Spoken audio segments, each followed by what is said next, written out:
और आज हम तुमको कलयुग की एक ऐसी शक्ति बताने जा रहे हैं कि आपके दिमाग की नसें खुल जाएंगी। कलयुग की एक ऐसी शक्ति पर चर्चा करेंगे, अगर कोई चाहता हो कि हमें कोई हरा ना पाए, घर में, परिवार में, द्वार में, संसार में, समाज में, पॉलिटिक्स में, काम में, धाम में, तो आज की कथा सुन लेना, तुम्हें जिंदगी में कभी हार का मुंह नहीं देखना पड़ेगा। अगर आप लोग किसी विषय में हारना नहीं चाहते तो आज की कथा सुनो। याद रखना, जो मनुष्य धार्मिक होता है वो दुख को भी सुख में बदलने की क्षमता रखता है। उसकी दृष्टि, उसकी विचारधारा दुख को भी सुख में बदल देती है। बिना धर्म का व्यक्ति, कथा में याद रखना, बिना धार्मिक व्यक्ति, बिना धर्म का व्यक्ति ठीक वैसे ही होता है जैसे बिना लगाम का घोड़ा होता है।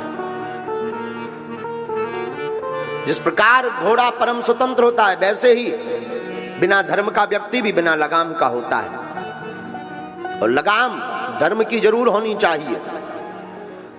धर्म का मतलब ये नहीं है कि आप कथा में बैठ गए, आप शंकर जी को मान रहे हैं, आप हनुमान जी के भक्त हैं तो आप धर्मात्मा हो गए। धर्म का मतलब यह है कि आपके सामने कोई भी सनातनीय हिंदू अपना धर्म का परिवर्तन ना करवा पाए। आपके सामने आपके धर्म की अवहेलना ना हो।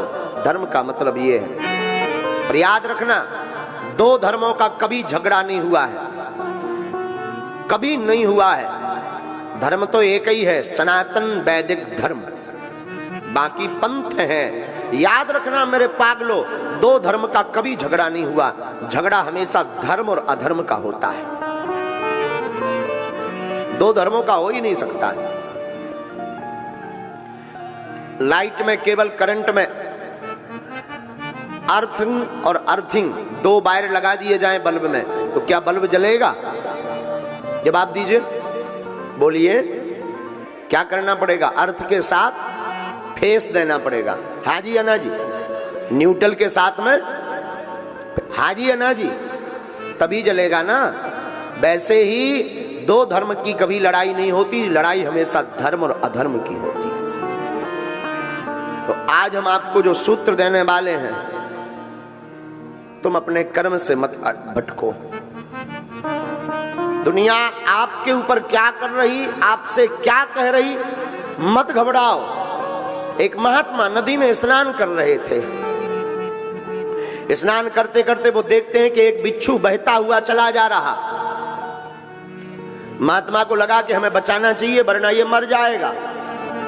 महात्मा ने अपना हाथ लगाया, बहते हुए बिच्छू को हाथ पर रखा और फेंकने की तैयारी की तो उसने डंक मार दिया, काट दिया। महात्मा के हाथ से बिच्छू गिर गया। महात्मा ने हाथ फटकारा, फिर वो बिच्छू भागने लगा, बहने लगा। महात्मा ने फिर हाथ लगाया और हाथ पर रखा, वो बिच्छू ने फिर काट दिया, वो फिर गिर गया। महात्मा ने फिर हाथ फटकारा, विदिन 50 बार बिच्छू ने काटा, हाथ नीला पड़ गया, जहर चढ़ गया, हाथ में सुन्नपन आने लगा।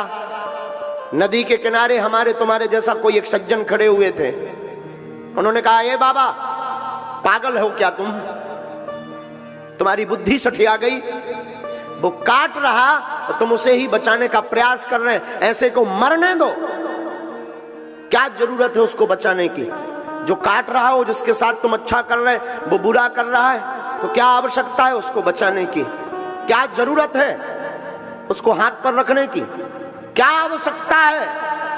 महात्मा ने मुस्कुरा कर कहा कि श्रीमान, बात तो तुमने बहुत अच्छी बोली पर यह सोच बहुत छोटी है।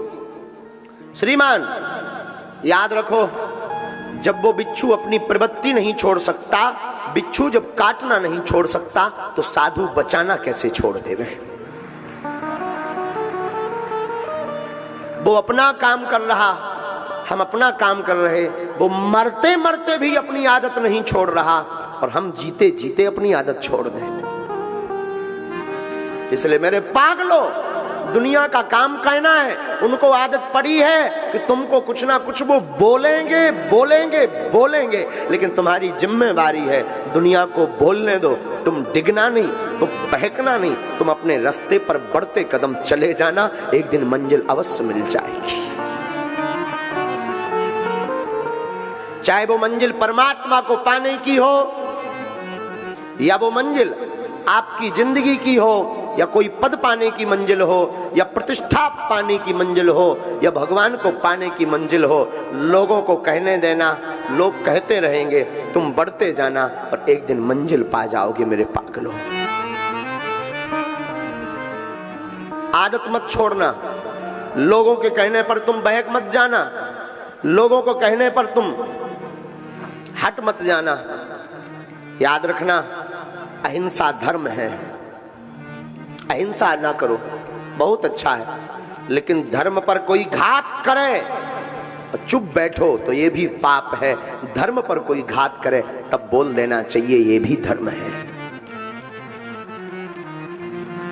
वो सूत्र जिसके लिए तुम बैठे हो, उस सूत्र का नाम है एकता। क्या नाम है? जोर से बोलो ना, पीछे वाले। त्रेतायाम मंत्रम शक्तिश्च ज्ञान शक्ति कृते युगे, द्वापरे युद्ध शक्तिश्च संघे शक्ति कलियुगे। त्रेता युग में मंत्र की शक्ति थी, सतयुग में ज्ञान की शक्ति थी। जो त्रेता में मंत्र जानता था वो बलवान था, सतयुग में जिसको ज्ञान था वह बलवान था। और द्वापरे युद्ध शक्तिश्च, द्वापर युग में जो युद्ध जीतने की कला जानता था वह बलवान था। लेकिन कलयुग में ये तीनों नहीं है, कलयुग में संघे शक्ति कलयुगे, कलयुग में एकता ही शक्ति है, वही बलवान है। जिसकी एकता वो बलवान।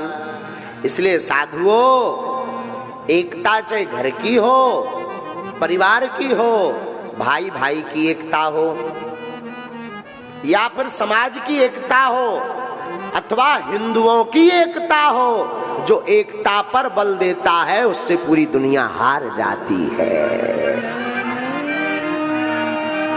कलयुग का प्रभाव, कलयुग में जिसकी महिमा है वो एकता की।